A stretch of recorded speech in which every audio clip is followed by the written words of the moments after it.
Hello everyone, তোমরা সবাই কেমন আছো? আশা করি তোমরা সবাই ভালো আছো আর আমিও ভালো আছি। বিকেলবেলা ঘুম থেকে উঠে শুয়ে রয়েছি। বরকে ফোন করেছি যে আসার সময় কিছু খাবার নিয়ে আসবে। দেখছি বর এখনও আসছে না, টাইম হয়ে গেছে।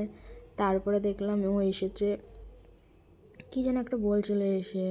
তারপরে আমি বলেছিলাম একটু স্প্রিং রোল আনতে, ও সেটা আনেনি। চাউমিন আর এটা কি বলে পকোড়া আর কি, চিকেন পকোড়া এনেছে। তো এটা খাওয়া দাওয়া করে তারপর ও বললো পেট ভরেনি, যাই একটু ফুচকা নিয়ে আসি। তারপরে আবার ফুচকা নিয়ে আসলো।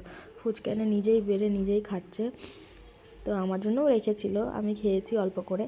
খাওয়া দাওয়া করে তারপরে কি মনে হলো ও বাড়ি চলে গেলাম। ও বাড়ি গিয়ে আজকে আবার রান্না হয়েছে মটন। তো মটনটা একটু তোমাদের দেখিয়েও দিলাম। তারপরে রাতে খাওয়া দাওয়া করে মটনটা কষানো হচ্ছিলো, তখন রাত্রিবেলা খাওয়া দাওয়া করে আবার বাড়ি ফিরে এসেছিলাম। তো এখানে মটন কষাচ্ছে, তখন আমি ভিডিও করছি আর এই যে বর বসে বসে ফোন ঘাঁটছে। তো তারপরে রাতে ডিনার করে বাড়ি চলে আসলাম। যদি ভিডিওটা ভালো লাগে তো একটা সাবস্ক্রাইব করে দিও।